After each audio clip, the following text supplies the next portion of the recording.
Karthus has made his resurgence this last patch, and everybody is trying to get their hands on him in whatever role possible. What's going on, everybody? Jungle expert Ryan Flares Doyle here, and today we'll talk about why Karthus is suddenly OP in every role. As always, be sure to head on over to Mobalytics.gg, where you can check out our champion pages that you can import right into your client, use our live companion feature to scout out your teammates and enemies, as well as our GPI feature, which will point out all of your flaws and tell you how to fix them and improve in your ranked games.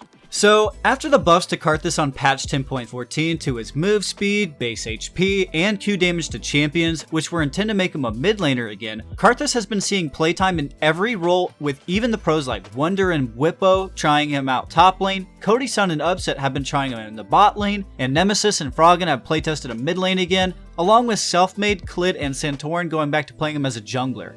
He's pretty much getting played everywhere besides support, but that might change judging how strong he is currently. So let's dive into what happened and how you can make use of this for yourself. I'm gonna sound like a total boomer here, but Karthus was originally a mid laner back in his early days and was known for his power farming skills both for lane and taking jungle camps. Back then, players like Reginald, Froggen, Ambition, and Rapidstar, some of the most well-known mid laners in the early eras of League of Legends, used Karthus mid to great effect. But as the champion received nerfs and more champions got added to the mid lane, that outright bullied Karthus, similar to what happened to Evelynn or Kha'Zix, or any other champion who lost the ability to lane properly due to nerfs and power creep. Then, they were banished to the jungle. Now, not only has he returned to the mid lane, but also has become overpowered in the jungle like we saw previously a couple months ago, while being extremely capable of doing well in the top lane, as well as being a top tier bot laner, which might currently be his strongest role. So why exactly is he such a strong solo queue champion despite being really squishy and having no mobility? Well, his most popular role is still in the jungle where he is thriving. His laning power, especially in the bot lane, is incredible as well.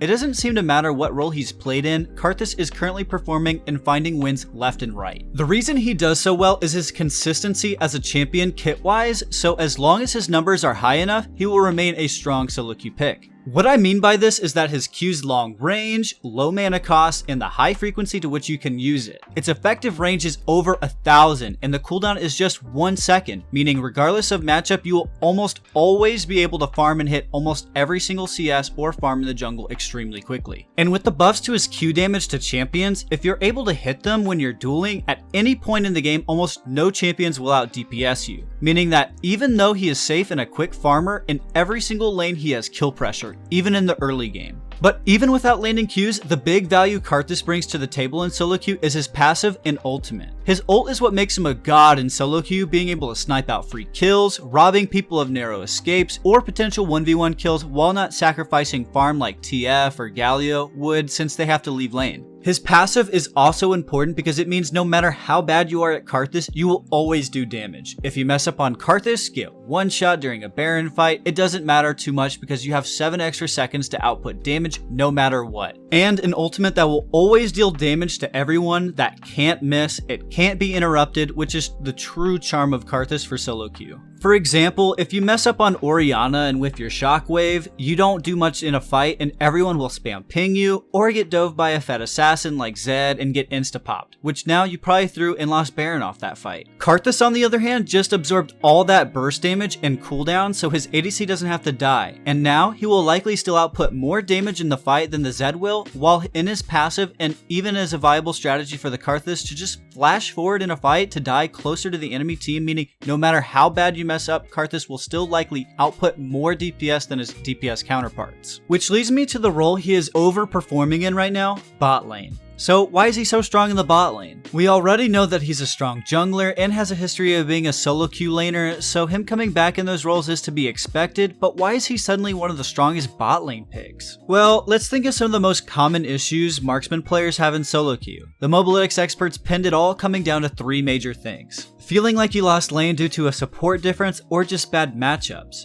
Feeling like you have a lack of agency on the map, or nobody is peeling for you so champs like Fizz, Talon, or Zed can just one-shot you even if you did manage to get fed. Karthus bot lane literally avoids all of these issues. Due to his Q, he farms safely regardless of his 2v2 matchup, and he doesn't need a support to prep minions under tower, and in fact, if his Q accuracy is on point, he doesn't even need a support to trade, he can just 1v2 the lane as he likely outranges both enemy champions. Karthus, unlike regular marksman, gets to impact the rest of the map thanks to his ultimate, thus getting to actually have a little bit of say in how the jungle, mid, and top laners do. And like we mentioned earlier, the big one for solo queue, even if his team does not peel for him, Karthus will still output more or equal damage compared to the enemy AD carry, even if he's focused out and gets dove. Though the sample size is still low, it's rapidly growing as more and more high elo players and pros start to realize how impactful and effective Karthus is as a bot laner. The other reason he performs well in bot lane compared to solo lanes is also because of the fact it's a duo lane. Since most supports bring some form of CC, this allows Karthus to more easily land his Qs, which do massive damage post buffs to champions. It's very similar to Cassio or Syndra, where these champions were designed and intended to be mid laners, with DPS patterns that require them to land their own skill shots. However, when in the bot lane, you're with somebody else that can help set you up and have their damage output being more reliable. So let's go over some tips on how to lane as Karthus better. Your most common opening will be spamming your Q on the enemy caster line on the first wave to kill it as quickly as possible. Very few champions can contest this kind of pushing method, and it almost always allows you to hit level 2 first for a potential all-in. After the caster line is dead, leave the wave as it is so you can build up a slow push to maximize your advantage during this time, and look to land Qs on your lane opponent whenever they try to last hit to zone them from farm or get some free poke. And you can also throw in auto attacks knowing their caster line can't hurt while yours is still intact. Honestly, this is pretty much the go-to tactic you'll be using during the entire laning phase. Kill the caster line ASAP, build the slow push while poking them when the wave crashes into the enemy tower, and due to your range, you can safely harass them under tower to grow your lead. And from there, you'll just rinse and repeat this process over and over again. Once you get your ult, you'll need to pay attention to your minimap to kill secure as often as possible. Karthus getting kills early on off his ult is very important, as you want to make sure you're staying ahead of the damage and XP curve so your ult remains a major threat in the game. So any chance you see to get a kill with your ult, you take it, unless you know for certain you'll need it for a fight over a neutral objective like Dragon or Baron or Rift Herald. When it comes to teamfighting, Karthus only has one goal in teamfights: do as much damage as possible. This is achieved by going into the fight with one or two mindsets. For the first mindset, you want to stay alive as long as possible so you can get as many Qs out for poke as possible, then use your ult to kill people who are low and run from the fight. And as for the second, you don't care about safe positioning and staying alive as much, and just want to position yourself to deal as much AoE damage as possible with your E regardless if you die or not. The key to being a good Karthus player is identifying which mindset is needed for which fight. If the enemy team is trying to rush or sneak a Baron and they're currently in the pit, then you need to have the second mindset. Do not play the situation slowly, go in there. Go get that AoE damage off, and make sure your passive is positioned in the middle of the enemy team, even if you have to flash for it when your passive procs, as the enemy team won't be able to escape. The key factors to consider here are that if it's a major objective fight, or the enemy team is clumped up and cannot easily escape your AoE damage, if you need to get that damage off as quickly as possible, and another factor to consider is situations where you have no hope of surviving fights anyway, because you're already getting flanked so often, so you might as well push forward to deal a bunch of extra damage if you're going to die anyway. Another example would be if there's a fight over the third dragon, Baron is still up, and both teams have a dragon. In this situation, the enemy team is spread out and doing a normal poke dragon dance around the dragon pit. In this case, there is no point to run at them and die, as not only will you not get as much use out of your E, but dying in this kind of fight is overall bad, as if your team gets wiped, they could take the Baron right after. So in this case, you want to play backline Karthus over frontline Karthus to secure that not only do you do the most damage that fight, but so that you are alive to mindlessly run into the Baron pit and hero play to stop it if that dragon fight does go poorly. Moving on over to his builds, we have his jungle setup, and nothing has really changed. It's still the same with Runic Echo's Blue Smite with Sork Boots and a Death Cap as core items, throwing in Liandry's, Morello, Void Staff, or even a Mage Eyes as needed. For mid and top lane, there are three common setups: Rod of Ages first, Luden's first, and Seraph's first.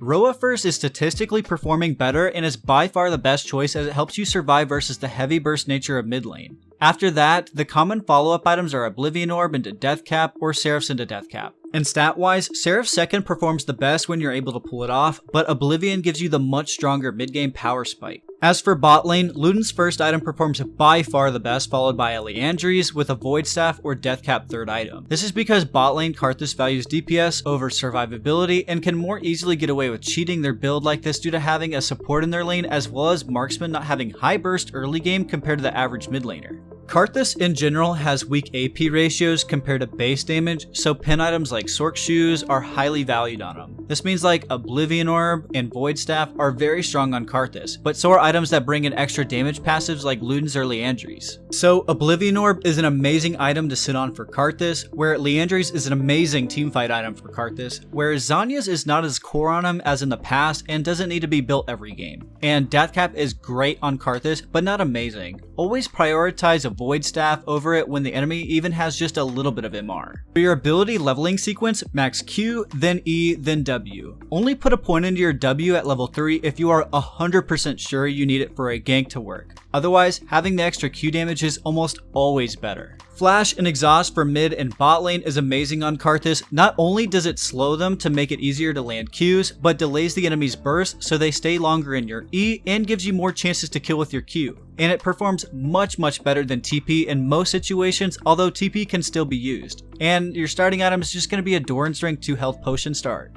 Moving on to your runes, in the jungle, runes are still the same with Dark Harvest and with Ravenous Hunter to help you sustain during your clear. Secondary is going to be Precision for Presence of Mind for the mana sustain during skirmishes. Then Cooked at Geese for extra R damage and kill snipes, although more recently, people have begun to swap to Last Stand, which is a better stat wise, though it has a lower sample size. But personally, if I were you, I would try it out as in general, as Coup de Grace feels underwhelming. For lane Karthus, it's pretty much identical to the jungle setup, although you can swap to Taste of Blood if you want better lane sustain. Although some people have been testing out Phase Rush Karthus mid to help him escape ganks and maintain E spacing. It's an interesting up and coming playstyle, though Dark Harvest is still outperforming it. As for some tips and pointers with Karthus, you have infinite mana while in your passive, so sometimes if you're out of mana during a fight, it's just a good idea to die on purpose so you can gain enough mana to ult. Your passive lasts 7 seconds and your R channel time is 3 seconds. This gives you 4 seconds to spam Qs before you need to R, otherwise you get locked out and are unable to use it.